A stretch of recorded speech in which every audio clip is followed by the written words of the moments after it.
venimos ante ti, Señor, por medio, Señor, de nuestro Señor y Salvador Jesucristo, quien nos hace aceptos, quien nos permite acercarnos a ti, un Dios santo. Te rogamos, Señor, que en esta mañana tú hables a nuestros corazones por medio de tu palabra, Señor. Que tu palabra sea expuesta, Señor. Que tu palabra, Señor, y nada más que tu palabra llegue a nuestros corazones, Señor.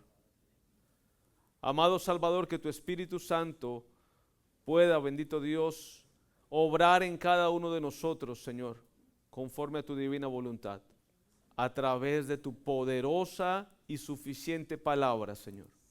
Te lo rogamos en Cristo Jesús, Señor nuestro. Amén y amén.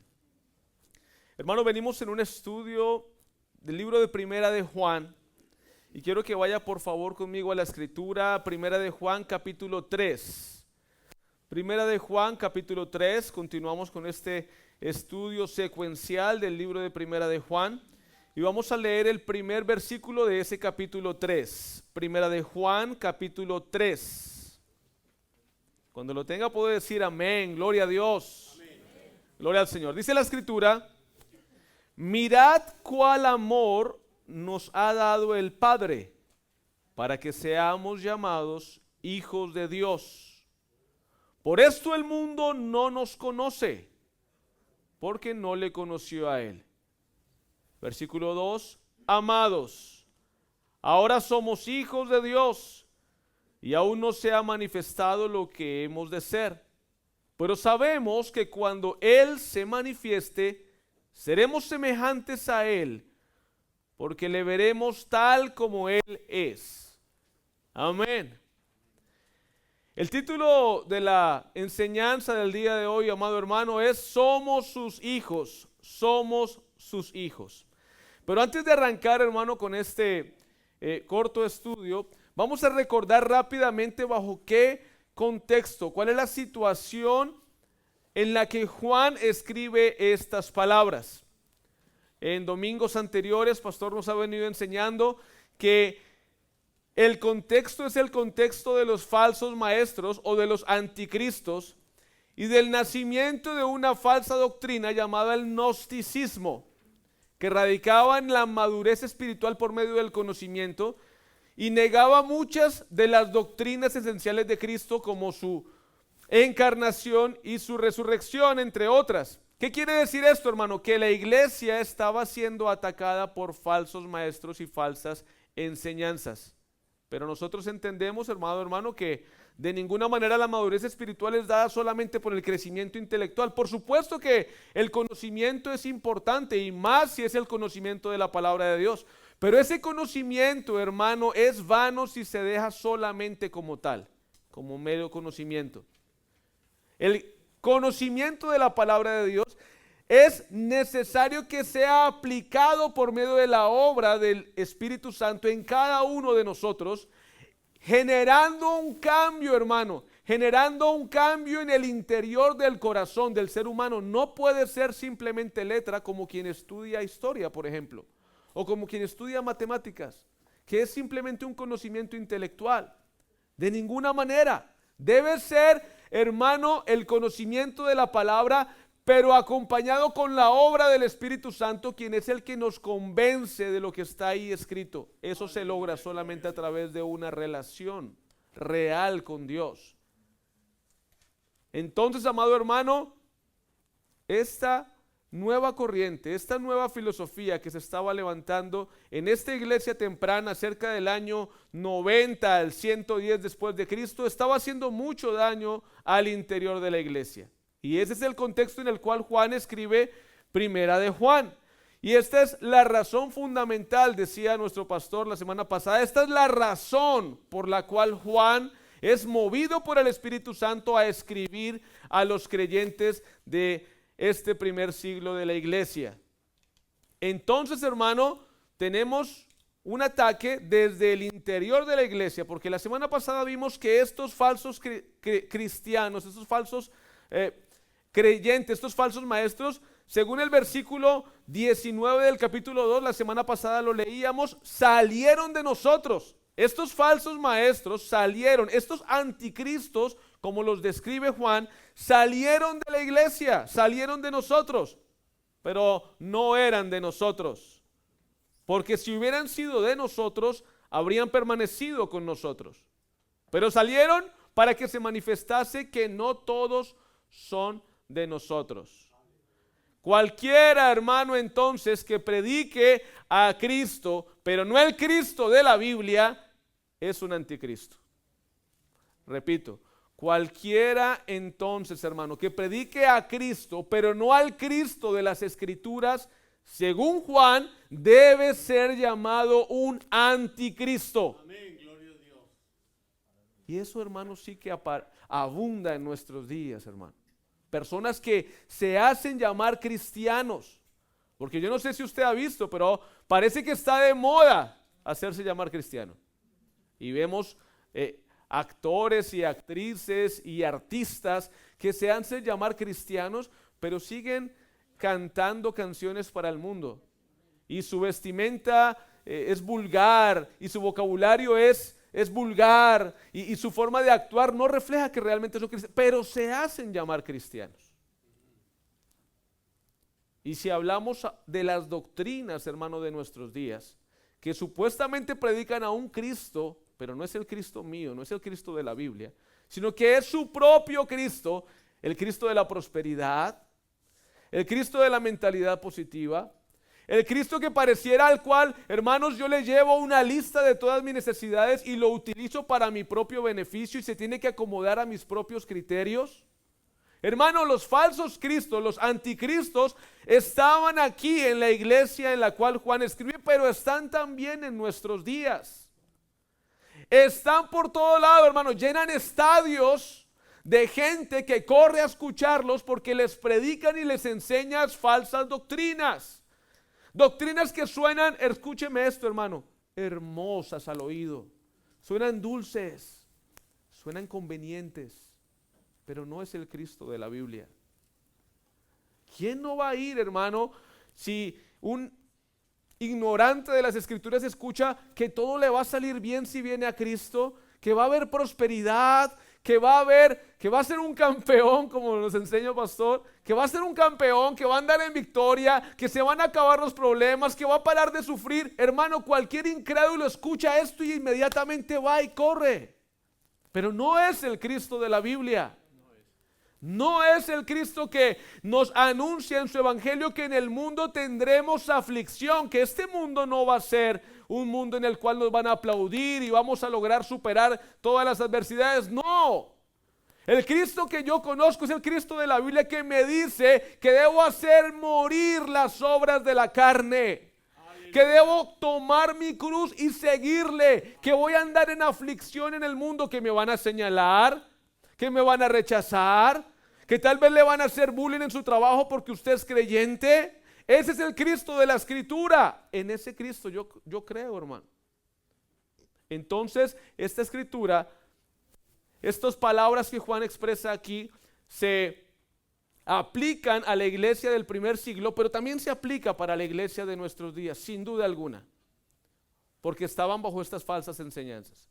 Pero no olvidemos algo adicional. Juan también escribe también en un contexto hostil en contra de la iglesia. En un contexto en el cual el emperador romano de turno atacaba a los creyentes. Y en este caso muchos eruditos encuentran que puede ser Domiciano el que estaba oprimiendo al pueblo en aquellos días. Pero no se trata de una persecución como la que vemos hoy en nuestros días, que tal vez lo señalen por Facebook y le pongan manita abajo porque usted comentó algo de Jesús y consideramos eso una persecución. Era una persecución real, hermano, en la cual si usted no negaba la fe estaba destinado a la muerte. De hecho, Domiciano es el que pone la siguiente ley en Roma. Emperador en Roma, persiguió a los cristianos de forma cruel, martirizando a muchos de ellos y dictando una ley que decía, hermano, ningún cristiano podía quedar exento de castigo a menos que renunciara a su fe. Usted lo tiene ahí en el estudio y lo puede buscar. ¿Qué quiere decir esto, hermano? Que alguien que anunciara o declarara o confesara el nombre de Jesucristo, estaba firmando su sentencia de muerte, como lo estuvimos estudiando el miércoles pasado. Cualquiera que confesara a Cristo en aquellos días, hermano, estaba firmando su sentencia de muerte. Y no era una muerte bonita, hermano. Usted sabe que muchos fueron crucificados, otros fueron cremados, quemados completamente vivos. Otros fueron tirados a las fieras. Hermano, este es el contexto en el cual Juan escribe estas palabras. Y por supuesto en nuestros días también podemos decir que algunos de nosotros somos perseguidos. No como en aquellos días, pero tal vez sí seamos señalados. Tal vez suframos de bullying. Tal vez incluso los aparentes falsos maestros o cristianos nos señalan: es que ustedes son puritanos, es que ustedes no hablan del amor de Dios, es que ustedes lo aquello, es que ustedes lo otro. Incluso muchos levantan falsos testimonios en contra de nosotros, aparentes cristianos. Sufrimos persecución por la sociedad, sufrimos persecución por el Estado, porque no compartimos los ideales del mundo. A veces también somos señalados y recibimos persecución. Porque usted levanta su mano y dice: no, yo no estoy a favor de la ideología de género. Por supuesto que no, yo estoy en contra de eso. Y entonces inmediatamente usted es señalado como un homófobo, o es señalado como una persona intolerante. Y somos señalados. También es una forma de persecución. Tal vez no tan cruel como en aquel primer siglo, pero también es una forma de persecución. Y tal vez usted la ha sentido en su trabajo, con sus compañeros de trabajo, la ha sentido tal vez con su familia, que lo señalan en Colombia era evangélico pandereto, porque andaban siempre con una pandereta para adorar al Señor. Yo no sé si en su país le llamaban de esa manera. Ya va el cristiano pandereto. Eso es un tipo de bullying. Gracias, pastor. Es bullying. Se está burlando de usted.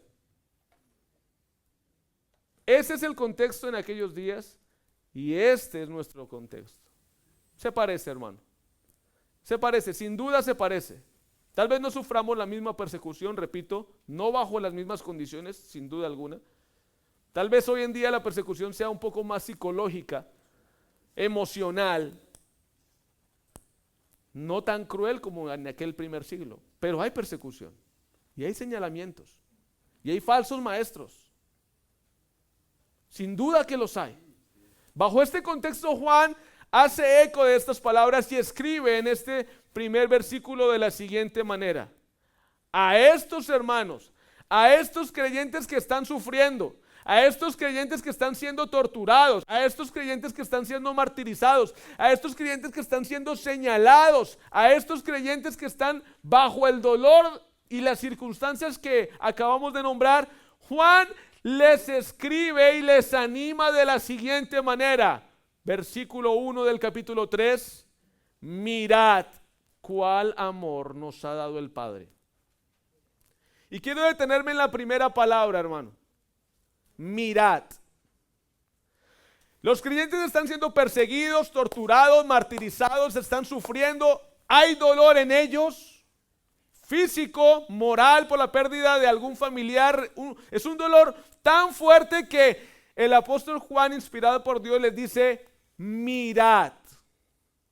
Y la palabra mirad, hermano mío, hace énfasis en algo. Detente, contempla, analiza, para, mira. Estás sufriendo, sí, pero mira. ¿Mirar qué? ¿Qué es lo que debemos mirar? ¿Cuál amor nos ha dado el Padre? Contempla el amor de Dios. Estás sufriendo, estás bajo tortura, bajo persecución, estás en una situación difícil, es verdad, pero para un segundo y mira, contempla el amor de Dios. Le dice: ¿están siendo atacados por falsas doctrinas y falsas enseñanzas? Sí. ¿Están siendo, hermanos, atacados por el imperio? Sí. Entonces, hermano mío, Juan les dice: cuidado, No te dejes sumergir en ese dolor. No te dejes someter en ese problema. Para un segundo, saca tu cabeza, respira y mira. Mira. Mira el amor de Dios. Contempla el amor de Dios. No te olvides del amor de Dios. No te olvides, no dejes que las circunstancias te envuelvan a tal punto que se te olvide el amor de Dios. Pero la segunda palabra, hermano mío, me llama mucho la atención. Y la segunda palabra es ¿cuál? Mirad cuál amor nos ha dado el Padre. Y esa palabra cuál denota que no hay una forma en la cual Juan encuentre la manera correcta de describir ese amor. Ese cual habla de un identificado, de un incuantificable, de un indescriptible. Mirad cuál amor. Mirad cuál amor. Le escribe y anima a sus hermanos creyentes y les dice: paren un segundo y recuerden, miren, deleítense, contemplen el grande amor, el inmenso amor, el perfecto amor, el glorioso amor, el indescriptible amor de Dios, que permite que seamos llamados sus hijos. Mirad cuál amor nos ha dado el Padre para que seamos llamados sus hijos. Ese mirad nos habla acerca de una orden, hermano mío. Si usted mira, es un verbo que está en un imperativo. Es un imperativo. Es una orden de parte de Dios. Mirad. No si quieres, no si te parece, no si gustas. Es una orden que nos invita a detenernos para contemplar la hermosura, la grandeza, la pureza del amor de Dios. Regocíjate porque has sido amado por Dios, y eso es más grande, más glorioso que cualquier ataque sobre ti. Estas son las palabras que Juan le está diciendo a sus hermanos. Hermanos míos, piensa únicamente en el amor de Dios revelado hacia tu vida a través de la persona de nuestro Señor Jesucristo. Piensa que has sido amado. Eso es lo que Juan les está diciendo. En el contexto en el que están, tú has sido amado. Hermano mío, yo no sé cuál sea en este momento su circunstancia. Si usted está bajo persecución, yo no sé si usted está bajo algún tipo, amado hermano, de señalamiento, o algún hermano lo ha traicionado y ha hablado mal de usted y usted está dolido en su corazón, o está siendo atacado, le está recibiendo bullying, o están bombardeándolo con falsas doctrinas. Yo no sé si su situación sea parecida a esta, pero hermano mío, lo que sí sé es que Dios le está diciendo: detente y contempla el amor de Dios. Contempla el amor de Dios, revelado a cada uno de nosotros en la persona de nuestro Señor Jesucristo, quien ha ocupado nuestro lugar. Eso es el amor del Padre, que nos ha libertado de la muerte y de la esclavitud eterna. Estábamos condenados, hermano. Íbamos directo al infierno, Estábamos muertos en nuestros delitos y pecados. Pero mira cuán amor te ha dado el Padre, que ha puesto a su Hijo en propiciación por nuestros pecados. Mira cuán amor nos ha dado el Padre, que ha puesto a su Hijo en el lugar que cada uno de nosotros merecía, porque la paga del pecado es la muerte, y todos aquí hemos pecado sin excepción. Por lo tanto, todos merecíamos la muerte. Pero mirad cuán amor nos ha dado el Padre, que ha puesto a su propio Hijo como el objeto que recibe la completa ira divina que nosotros merecíamos, pero Él la lleva por nosotros. Mira ese amor, detente y contempla ese amor. No importa la circunstancia en la que estés, saca la cabeza y contempla el glorioso amor de Dios, expresado en la muerte de su Hijo Jesucristo.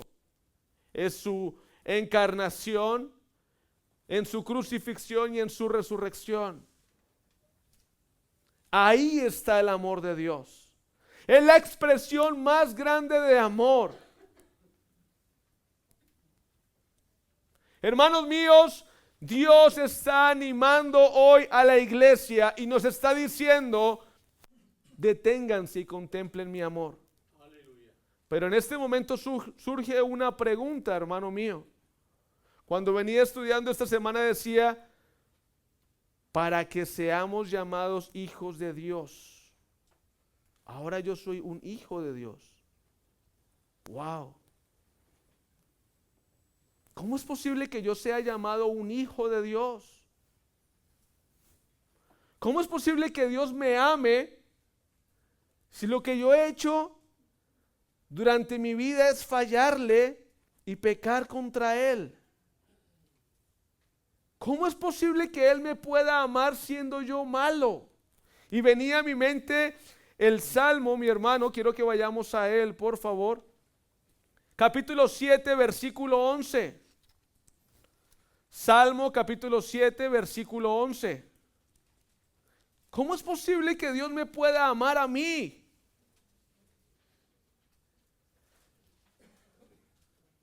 Si Dios es un Dios justo y yo soy un pecador.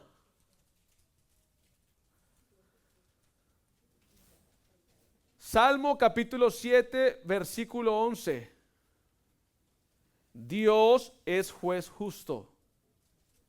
Y Dios está airado contra el impío todos los días.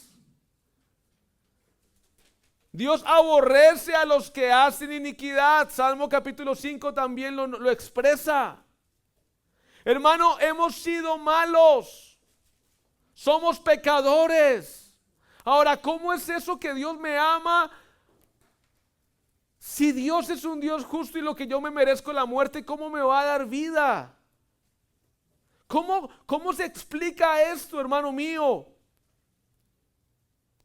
¿Cómo puede ser que el Dios justo, que me dice la Escritura, que está, hermano mío, airado contra el impío, contra el malo todos los días? Hermano, yo soy un pecador. Yo merecería la ira de Dios. Yo no merezco el amor de Dios. Usted, hermano, que ha pecado, si alguien ha pecado, merece la ira de Dios. Merece la justicia divina. Esta es la realidad. ¿Cómo es posible entonces que Dios me diga que me ama si yo lo que merezco es recibir su ira? Su castigo a causa de mi pecado y de mi maldad.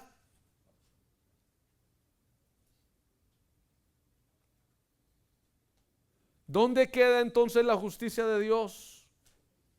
¿Cómo puede ser posible que Él me ame? La respuesta solamente la podemos encontrar en el nombre que es sobre todo nombre, delante del cual se doblará toda rodilla que está en los cielos y en la tierra y debajo de la tierra. El poderoso nombre de nuestro Señor y Salvador Jesucristo, quien sacia la justicia divina y recibe toda la ira del Padre, y a cambio me da su justicia únicamente por la fe depositada en Él mismo. ¿Cómo puede entonces reconciliarse, hermano, la justicia, la ira y el amor? Solamente se pueden reconciliar en un nombre, y ese es el nombre de Jesucristo. Quien ocupó el lugar de castigo. Merecíamos el castigo. Sí, hermano, Cristo tomó ese lugar y recibe la ira de Dios en nuestro lugar. Nos sustituye ahí en la cruz y nos da a cambio su justicia. Ahí, hermano, se hace justicia. Dios, que es Dios justo, tenía que hacer un castigo a consecuencia del pecado. Tenía que haber una muerte, pues Cristo murió en su lugar y murió en mi lugar. Lo que se conoce como la sustitución, la doble sustitución, porque le traspasamos a Él nuestros pecados por medio de la fe en Él mismo. y Él me traslada a mi cuenta su justicia y ahora Dios me ve justo. Hermano, yo no sé si usted está siendo consciente de esto, pero Dios lo ve a usted y lo ve justo y lo ama. Dios lo ve a usted y ve la justicia de su Hijo Cristo en usted y lo ama y lo recibe como un hijo amado. Eso es lo que Juan les está diciendo a sus hermanos. Anímense, mírenla, el amor, el grande amor de Dios que nos recibe como sus hijos por medio de Jesucristo y su obra de salvación en la cruz en nuestro favor. Hermano mío, como Cristo cómo no adoramos al Señor Jesucristo de la manera que Él debería ser adorado, sabiendo esto, hermano. ¿Cómo nos rendimos de verdad nuestra vida por completo a su señorío, sabiendo lo que Él ha hecho por nosotros? Hermano mío, esta es una invitación. Detente, observa el amor de Dios y sé consciente de lo que Cristo ha hecho por ti y por mí en la cruz. El Hijo de Dios, Dios mismo se hace hombre para reconciliarnos con el Padre. Toma nuestro lugar en la cruz, hermano mío, y nos da su justicia. ¿Cuántos le dan un gloria a Dios por esto? ¿Cuántos exaltan el nombre de nuestro Señor Jesucristo? ¿Cuántos pueden cerrar sus ojos y decirle gracias, gracias, gracias, Señor Jesús, por tu obra redentora y salvadora a mi favor en aquella cruz? Te adoramos, oh Señor. Bendito sea tu nombre. Bendito sea tu nombre. Estas son las palabras de ánimo, hermano, que Juan escribe en este primer versículo del capítulo 3. No importa la circunstancia, la persecución, para un segundo detente y observa el amor de Dios, quien nos ama solamente porque Cristo nos perdona y nos reconcilia con Él. Por esto el mundo no nos conoce, porque no le conoció a Él. Y aquí Juan apela a las palabras de Jesús que quiero que miremos rápidamente en el capítulo 15, versículo 19 del Evangelio de Juan. Juan escribe estas palabras en su Evangelio inspirado por el Espíritu Santo de Dios. Palabras que nuestro Señor Jesucristo declara y de una u otra manera parafrasea el mismo versículo en sus propias palabras. Dice Evangelio de Juan capítulo 15 versículo 19: si fuerais del mundo, el mundo amaría lo suyo, pero porque no sois del mundo, antes yo os elegí del mundo, por eso el mundo os aborrece. Por eso es que te señalan, por eso es que te critican, por eso es que te traicionan. Y la palabra mundo aquí hace referencia a lo que está externo de la iglesia, pero la palabra mundo también hace énfasis en los que están dentro de la iglesia, que aparentemente son de nosotros, pero que no son de nosotros, porque si hubiesen sido de nosotros, hubieran permanecido con nosotros. Lo acabamos de leer hace unos minutos. La palabra mundo hace, en este contexto, hace énfasis a la gente que está allá afuera, que nos señala, pero también la gente que está aquí adentro, que nos traiciona. La gente que está aquí adentro, que también nos hace daño, que nos lastima. Entonces, dice el Señor Jesucristo, y Juan parafrasea sus palabras en este versículo 19 diciendo, es que no son del mundo. Si ustedes fueran del mundo, si ustedes fueran como ellos, el mundo los amaría, pero es que ustedes no pertenecen allá, ustedes no pertenecen, esa no es su identidad. ¿Cuál es su identidad? Ustedes son hijos de Dios. Amén. Ustedes son amados. Ustedes son amados, por eso el mundo los va a aborrecer. O sea, Juan les está diciendo, esto que está pasando aquí, ya nuestro Señor, nuestro Maestro nos lo había dicho antes, que esto iba a pasar, que nos iban a perseguir, que nos iban a señalar, que nos iban a aborrecer, que iban a hablar mal de nosotros, que nos iban a traicionar, que nos iban a injuriar. Ya Juan le está diciendo, tranquilos, ya el Maestro nos había declarado esto que está pasando. Pero encuentren consuelo en lo siguiente: ustedes no son del mundo, por eso los van a aborrecer.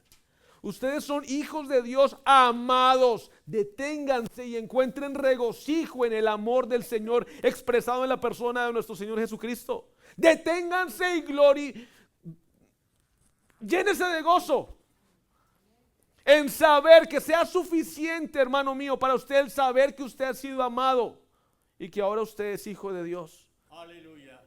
Que ese amado hermano sea nuestro gozo. Juan sabía que al recordarle estas palabras a estos hermanos perseguidos y bajo tortura y bajo falsas enseñanzas, estas palabras iban a ser más grandes que la tortura, que la persecución, que la falsa enseñanza. Porque si usted compara, amado mío, el amor de Dios con las circunstancias pasajeras de esta vida, por más crueles que sean, hermano, no tiene punto de comparación. Juan sabía que el amor de Dios expresado en la persona del Señor Jesucristo, que nos permite ser sus hijos, iba a ser para nuestros días más grande que cualquier señalamiento, que cualquier persecución, que cualquier traición, hermano. Y que íbamos a encontrar consuelo en el amor del Señor sin importar las circunstancias que nos rodeen. Hermano mío, Dios sabe que estas palabras que Juan escribe en el primer siglo de la iglesia iban a hacer eco en nuestros días, porque la iglesia de hoy está bajo ataque de falsos maestros, repito, está bajo persecución emocional, psicológica, como usted la quiera llamar, bajo señalamientos y bajo, hermano, traiciones de incluso falsos hermanos que se mezclan incluso dentro del cuerpo de Cristo. Pero usted piense, deténgase, pare y deleítese en el amor del Señor, Gloria a Dios, que nos permite ser llamados sus hijos. Estas son palabras de consuelo, hermano. Pero también, hermano, son palabras de una realidad que yo quiero que usted y yo no ignoremos en esta mañana. El Señor Jesús claramente nos dice: por eso el mundo os aborrece. Y recuerde que la palabra mundo ahí hace énfasis a las palabras, a las personas que están fuera de la iglesia, pero también a personas dentro de la iglesia, según el contexto, los falsos maestros que salieron de la propia iglesia. Entonces, ¿qué quiere decir esto? Hermano, lo van a aborrecer. Lo van a aborrecer. Van a hablar mal de usted, hermano. Van a hablar mal de usted. Hermano, le van a hacer bullying. Hermano, lo van a rechazar en el trabajo o en la escuela o en la universidad. Eso es lo que no se predica, hermano. Eso es lo que no le dicen las iglesias de miles de personas. No, lo van a aborrecer, hermano. Y la palabra aborrecer no solamente que lo van a injuriar, no, lo van a odiar con todas las fuerzas de su corazón. Hay personas que lo van a odiar y le van a querer hacer el mal. Hermano, lo van a traicionar. Van a hablar mal de usted.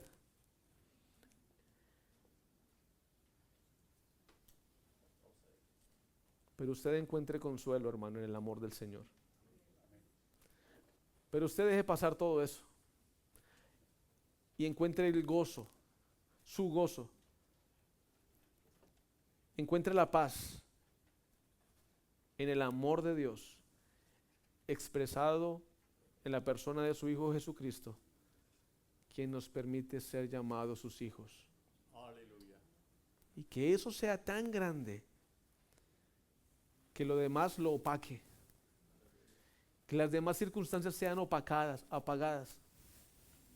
Sí, me están persiguiendo, me van a hablar mal de mí, me traicionaron, me están injuriando frente a otras personas, pero yo soy hijo de Dios. Yo soy hijo de Dios. Es que no, me hicieron perder el trabajo. Fue una injusticia. ¿Qué voy a hacer, hermano? ¿De qué le sirve al hombre si ganara el mundo pero perdiere su alma? Hermano, usted es hijo de Dios y ¿sabe qué hereda un hijo? ¿Usted sabe qué hereda un hijo? Los bienes de su padre. ¿Usted sabe qué nos va a dar nuestro padre? No bienes materiales. La herencia incorruptible, la eternidad a su lado, Hermano mío, usted como hijo, si somos hijos, también somos herederos. Y si herederos, seremos coherederos juntamente con Cristo del reino de los cielos. Hermano, lo que está en juego aquí no es una casa. Lo que está en juego aquí no son 10 millones de dólares. Lo que está en juego aquí es la eternidad. Usted tranquilo que su eternidad está segura en el Señor Jesucristo. Hermano, usted quédese tranquilo porque su eternidad y mi eternidad están aseguradas en la persona de nuestro Señor Jesucristo. Aleluya. Porque si somos sus hijos, hermano, solamente por Cristo, hago énfasis en esto, si somos sus hijos solamente por Cristo, nuestra eternidad está segura. Así que gloríese. Que encuentre usted satisfacción suficiente en su eternidad asegurada en Cristo. Porque esto, hermano mío, va a ser pasajero. Si hay algún momento de dolor en su vida, si hay momento de tristeza, si hay momento, porque somos humanos y nos duele que nos traicionen o no. Somos humanos y nos duele que nos señalen, por supuesto que sí. Somos humanos y nos duele que nos persigan, o que hablen mal de nosotros, o que digan mentiras. Nos duele en el corazón. Pero cuando eso pase, acuérdese de este mensaje y piense en el amor del Señor. Pare, mire el amor de Dios que lo ha llamado a usted su hijo por medio de la fe en Jesucristo. Y si somos hijos, también somos herederos del reino de los cielos. Amén. ¿Cuántos pueden darle un fuerte aplauso al Señor por esto? Gloria al Señor. Estábamos destinados a la muerte, hermano, a la condenación eterna. Ese era nuestro destino, ese era nuestro camino. Pero ahora, hermano, nuestro destino, ahora nuestro camino no es camino de muerte, sino que aquel que ha creído en Cristo, usted y yo, en el Cristo de la Biblia, no en el que predican los falsos maestros, en el Cristo de la Biblia, usted y yo que hemos creído en el Cristo de la Biblia, hermano mío, no nos vamos a condenar, sino que tendremos nuestra eternidad asegurada a su lado para siempre. Y así estar para siempre con Él. Para siempre. Para siempre. Seguimos adelante. Versículo 2. Amados. Amados. Nuevamente Juan les recuerda y les dice: ustedes son amados. Ustedes son amados. Ustedes son amados.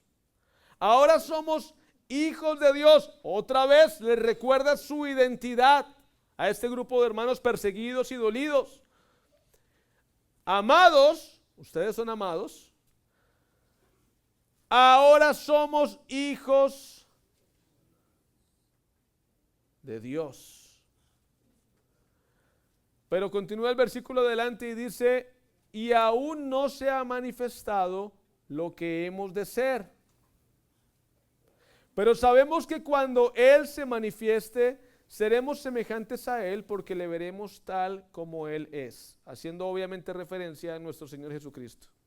Aquí Juan toca, amados hermanos, dos doctrinas fundamentales que nosotros consideramos como verdad absoluta, que es la segunda venida de Cristo, cuando Él se manifieste. Pero también continúa el versículo diciendo: seremos semejantes a Él.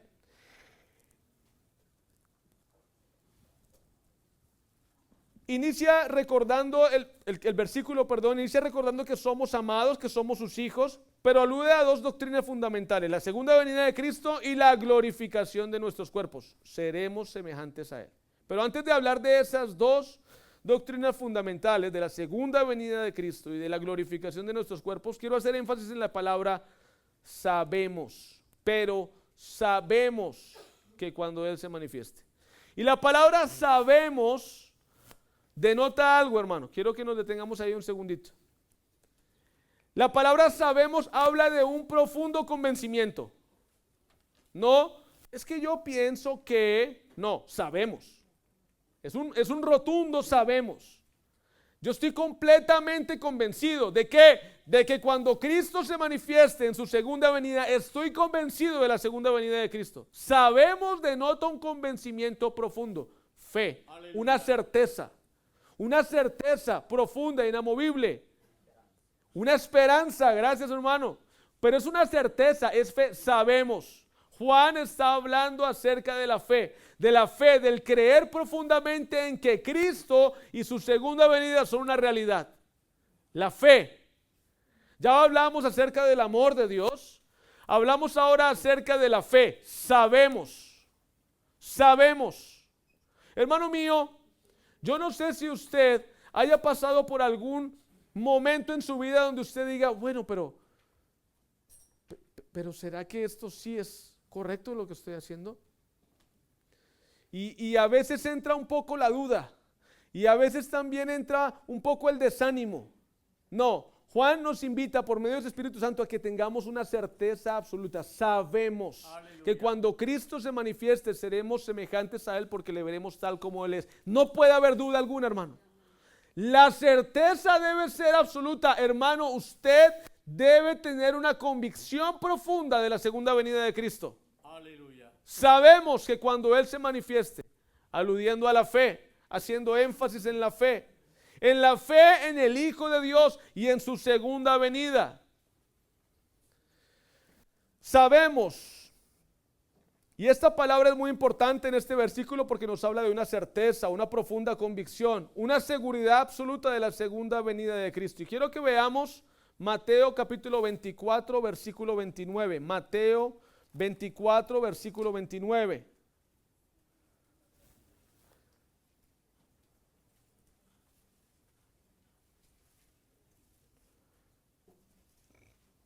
Mateo capítulo 24, versículo 29 dice, e inmediatamente después de la tribulación de aquellos días, vamos a hablar acerca de esta certeza, hermano, de esta convicción profunda, de la fe en que estar convencido de que, vamos ahí, e inmediatamente después de la tribulación de aquellos días, el sol se oscurecerá y la luna no dará su resplandor, y las estrellas caerán del cielo y las potencias de los cielos serán conmovidas. Entonces aparecerá la señal del Hijo del Hombre, de Jesucristo en el cielo. Y entonces lamentarán todas las tribus de la tierra y verán al Hijo del Hombre, a Jesucristo, viniendo sobre las nubes del cielo con poder y gran gloria. Y enviará a sus ángeles y con voz de trompeta y juntará a sus escogidos de los cuatro vientos desde un extremo del cielo hasta el otro. No vamos a profundizar hoy, amado mío, en la escatología de si será antes de la tribulación, posterior a la tribulación, si será 3 años y medio, 3 años después. No, esas son doctrinas secundarias. Los pretribulacionistas, posttribulacionistas, hermano mío, usted podemos disentir en eso, no problema con eso, pero lo que es una realidad es que Cristo vendrá. Aleluya. Cristo vendrá y lea el versículo al final, dice con poder y gran gloria. El profeta Isaías en la primera venida de Cristo habló de Jesucristo que venía como un cordero, como cordero fue llevado al matadero. Como cordero, primera venida vino como cordero, como el cordero de Dios que venía a quitar el pecado del mundo. Venía con un propósito, entregarse por usted y por mí.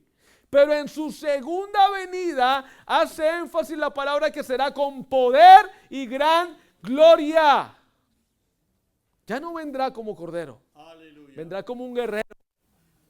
Y en el libro de Apocalipsis habla que vendrá con poder y en gloria con una espada, con el poder de su boca, con el poder de su palabra, destruirá a sus enemigos. La segunda venida de Cristo es una realidad y esta es una doctrina fundamental.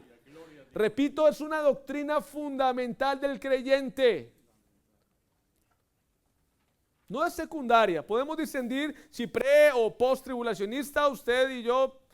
No va a ser este el espacio para estudiarlo, pero lo que sí es seguro es que vendrá.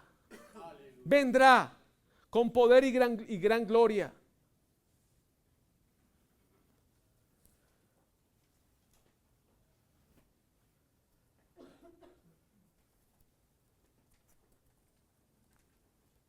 Derrotando a todos sus enemigos con la espada de su boca, es decir, con su palabra, y juzgando a todo aquel que lo hubiese rechazado. La palabra sabemos nos habla de una certeza, de una fe en la segunda venida de Cristo. Y Juan anima a sus hermanos recordándoles el amor de Dios, pero también la maravillosa esperanza que acabamos de mencionar. Juan nos recuerda a todos que este sufrimiento es pasajero y temporal, que Cristo vendrá derrotando a nuestros enemigos y librándonos de nuestro cuerpo corruptible, frágil, pecador, mortal, y seremos transformados por Él a la final trompeta y vestidos de incorrupción, de inmortalidad, para así estar para siempre con Él. Vamos a 1 Corintios 15:50. 1 Corintios 15:50 para ver esta segunda doctrina de la cual nos habla Juan aquí, que es la glorificación de nuestros cuerpos. 1 Corintios 15:50. Dice la escritura en 1 Corintios capítulo 15, versículo 50, de la siguiente manera: pero esto digo, hermanos, que la carne y la sangre no pueden heredar el reino de Dios. Escuchen nuevamente, hermano mío, el apóstol Pablo diciendo: la carne y la sangre no pueden heredar el reino de Dios. O sea, nuestro cuerpo pecador no puede entrar al reino de Dios. Ni la corrupción hereda la incorrupción. He aquí, os digo un misterio. Aquí viene, hermano. Atento. No todos dormiremos. O sea, no todos vamos a morir. Pero todos seremos transformados. Tanto los que mueren creyendo en Cristo, como los que aún no han muerto en su venida, que no estén muertos, que no hayan dormido todavía. En un momento, en un abrir y cerrar de ojos, a la final trompeta, porque se tocará la trompeta, y los muertos serán resucitados incorruptibles, y nosotros seremos transformados, porque es necesario que esto corruptible se vista de incorrupción y esto mortal se vista de inmortalidad. Y cuando esto corruptible se haya vestido de incorrupción y esto mortal se haya vestido de inmortalidad, entonces se cumplirá la palabra que está escrita: sorbida es la muerte en victoria. ¿Qué está diciendo aquí el apóstol Pablo? Está diciendo que esta carne pecaminosa, corrupta, no va a heredar el reino de los cielos. Seremos glorificados, seremos transformados. Y esta es la segunda doctrina que Juan explica aquí en este versículo 2 de 1 de Juan capítulo 3. Número 1, la segunda venida de Cristo es inminente, es una realidad. Y número 2, seremos transformados. Y esto sin duda alguna, hermano, me recuerda al apóstol Pablo.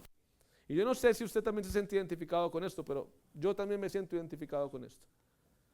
¿Quién me librará? ¿Usted recuerda las palabras del apóstol Pablo?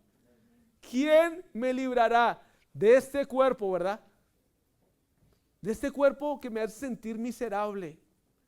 De este cuerpo que me hace pecar y fallarle a mi Salvador. ¿Quién me librará? Si ya yo sé por la palabra, mi mente sabe qué es lo correcto, mi mente sabe qué es lo recto. Pero el bien que quiero hacer no hago, sino que termino haciendo lo que no quiero hacer a causa de este cuerpo de pecado, a causa del pecado que mora en mí, que vive en mí.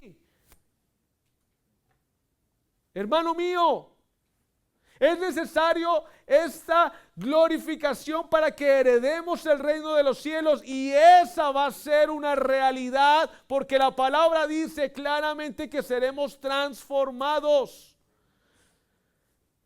Ya no tendremos más, hermano, que luchar contra el pecado como estamos luchando hoy en día usted y yo, porque estamos en esa lucha. Porque estamos todos los días, hermano, en arrepentimiento, y debemos estarlo, porque todos los días le fallamos al Señor. Porque incluso a veces en nuestras oraciones, nuestra carne y nuestro cuerpo nos hace incluso intentar doblegar el brazo del Señor porque queremos ocultarle cosas a Dios, y ahí hay pecado. Porque a veces nuestra mente nos juega malos momentos y pensamos mal contra nuestro hermano. O se viene un mal pensamiento a nuestra mente, o se sale una palabra inadecuada, o se sale un chisme contra mi hermano. Porque nuestro cuerpo es un cuerpo mortal, imperfecto, con una naturaleza pecaminosa, lo cual, hermano mío, nos lleva sin duda a vivir una vida de arrepentimiento. Porque solamente por el arrepentimiento, hermano, si confesares vuestros pecados, Él es fiel y justo para perdonar vuestros pecados y limpiarnos de toda maldad. Aleluya. Y nos ha escrito estas cosas para que no pequemos. También ahí en 1 de Juan lo vimos. Pero si alguno pecare, si hubiésemos cometido pecado, abogado tenemos para con el Padre, quien está intercediendo por usted y por mí, a Jesucristo el justo. Por eso debemos vivir en una vida de arrepentimiento. Debemos estar viviendo continuamente en un arrepentimiento, todos los días. Hermano Martínez, pero es que yo me arrepentí hace 20 años cuando conocí al Señor, o sea que no. No, hermano, todos los días. Todos los días debemos vivir en una vida de arrepentimiento, es diario, porque todos los días le fallamos al Señor. Esta doctrina de la glorificación nos va a librar de este cuerpo que nos hace caer así, hermano. Ahora, hay una gran diferencia en practicar el pecado y cometer un pecado ocasionalmente. Porque lo veremos, no sé si el tiempo nos dé, pastor, pero la Biblia dice que el que practica el pecado es del diablo, porque el diablo peca desde el principio. Para esto apareció el Hijo de Dios, para deshacer las obras del diablo. Pero la palabra practicar ahí significa, amado hermano, vivir en el pecado. Practicar nos habla de un continuo pecar sin importar y sin arrepentimiento. Yo miento hoy, no me importa, miento mañana, no me importa, miento pasado mañana y no me importa. El que practica el pecado de esa manera es del diablo. Aleluya. Pero nosotros no practicamos, no vivimos en una vida de pecado.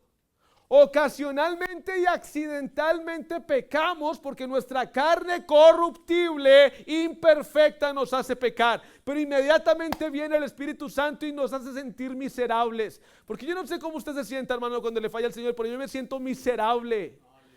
Yo me siento, ¿cómo pude yo haber dicho esto? ¿Cómo pude yo hacer esto? ¡Qué miserable soy!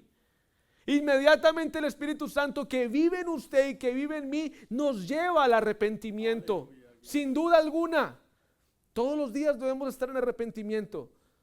Pero Juan lleva ánimo a estos hermanos perseguidos, lleva ánimo a estos hermanos en sufrimiento, bajo amenaza de falsas doctrinas, y les dice: deténganse, gócense, miren, contemplen el amor perfecto de Dios que a través de Jesucristo nos hace sus hijos, y recuerden que la segunda venida de nuestro Señor es inminente, es real, y nos librará de este cuerpo pecador que nos hace fallarle a Él.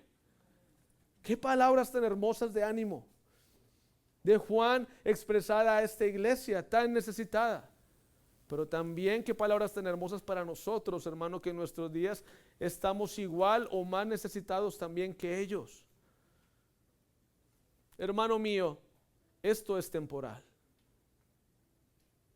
Hermano, es que me duele mucho, estoy enfermo. Es temporal, hermano. Encuentre gozo en esto. Que esta sea su esperanza. Hermano, es que me dolió que me hayan traicionado. Encuentre gozo en esto, hermano. Encuentre consuelo en esto. Que haya fe, que haya esa certeza acerca de la segunda venida de nuestro Señor. Esa convicción profunda. Y hermano mío, viene el tercer punto. Y con este concluyo. Versículo 3 de 1 de Juan 3. Y todo aquel que tiene esta esperanza en Él, se purifica a sí mismo, así como Él es puro. Repito, y todo aquel que tiene esta esperanza. ¿Cuál esperanza, hermano? ¿Cuál esperanza? La segunda venida de Cristo. Muy bien. Todo aquel que tiene esta esperanza, que sabe que es inminente su venida, que sabe que Él vendrá por nosotros, que sabe que Él derrotará a nuestros enemigos, que sabe que Él nos librará de este cuerpo de corrupción, que sabe que esto es temporal, pasajero, que solamente por más que me duela, me dolerá 10 años más, pero me voy a la eternidad con el Señor. Cualquiera que tiene esta esperanza se purifica a sí mismo. Y aquí la palabra se purifica a sí mismo hace énfasis a algo que se conoce hoy en día como la doctrina de la santificación. La santificación, se purifica a sí mismo. Pero, ¿qué es esa doctrina? Es todo aquello que el Espíritu de Dios hace en cada uno de nosotros por medio de su palabra y nos transforma poco a poco y nos hace crecer en santidad. En un ejemplo sencillo y claro, escuché a un pastor que decía, un niño nace y un niño desde que nace empieza en un proceso de crecimiento. Asimismo el creyente, el verdadero creyente, cuando nace de nuevo por medio de la palabra y la obra del Espíritu Santo, empieza a crecer en santificación, empieza a crecer en santificación. Quiere decir que si usted, hermano mío, analiza su vida y usted es el mismo de hace 10 años, es una alerta roja y es un bombillo grande rojo, así que le está diciendo algo está pasando, una señal de alerta. Pero si usted ve desde su nacimiento, desde el nuevo nacimiento producido por el Espíritu Santo y la obra de su palabra en cada uno de nosotros, usted ve que cada vez, hermano mío, usted viene en ese proceso de crecimiento y de santificación y que usted ya no está atado al pecado, que usted ya no está sometido a la ley del pecado y sus miembros no están sometidos a la ley del pecado, sino que Dios lo ha hecho libre del pecado y ya no lo practica, sino que accidentalmente a veces le fallamos. Si usted, hermano mío, ve que ha venido creciendo, eso se llama proceso de santificación. Eso se llama, hermano mío, lo que aquí el apóstol Juan está escribiendo, se purifica a sí mismo así como Él es puro. Hermano mío, debemos estar en ese proceso que solamente se puede llevar a cabo a través de la palabra de Dios y la obra del Espíritu Santo en cada uno de nosotros. Aleluya. No hay fórmulas mágicas. No hay ecuaciones que yo pueda seguir. No existe. Hermano, pero yo ¿cómo hago? Palabra, oración, relación con Dios. Hermano, pero es que es difícil para mí dejar el cigarrillo, porque es que yo he fumado toda la vida, es difícil para mí dejar de mentir. Hermano, ¿qué puedo hacer? Hermano, sométase a la palabra del Señor. Que el Espíritu Santo lo convenza y lo transforme. Porque el proceso de santificación es innegable para todo aquel que tiene esta esperanza. Eso es lo que Juan está diciendo aquí. No podemos seguir viviendo igual que como vivíamos hace 5 o 10 años, hermano. No es posible. No existe el tal creyente que diga que es creyente pero sigue viviendo en el mundo. O sigue pecando, fornicando, adulterando, matando, robando. No existe tal, es imposible. El verdadero creyente se purifica a sí mismo por medio de la palabra del Señor. Anda en este proceso de santificación, anda en crecimiento. Cuando usted deje de crecer, preocúpese. Cuando usted siga haciendo las mismas obras de pecado de hace 10 años, preocúpese, porque no está en el proceso de crecimiento y algo está mal. Algo está mal, hermano, en usted. Hermano mío, si usted no somete su vida a la palabra de Dios, no obedece la palabra de Dios, hermano mío, no está en el proceso. Examínese. Examínese. Porque Dios quiere que usted, hermano, sea santo. Como Él es santo. Y por nuestros propios medios no podemos llegar a hacerlo. Solamente Él, a través de su palabra y la obra del Espíritu Santo, nos fortalecen, nos cambian, nos transforman. Por eso, el que conoce al Señor, el que estudia su palabra, el que tiene una relación con Él, es fortalecido por Él mismo para poder dejar de hacer el pecado que venía haciendo durante toda su vida. Solamente por el poder de la palabra y el poder del Espíritu Santo en cada uno de los creyentes. Solamente a través del Espíritu Santo que vive en usted, porque usted lo ha leído. Usted sabe que usted ahora es templo del Espíritu Santo de Dios y que no podemos seguir prestando nuestros miembros al pecado, nuestros ojos, nuestros oídos, nuestra boca, nuestra lengua. No. Ahora usted es un hijo de Dios. Hermano, sométase a su Padre. Sométase a su Padre. Viva en arrepentimiento. Viva en arrepentimiento. Viva en santificación. Porque el verdadero creyente anda en santificación. Vive en santificación.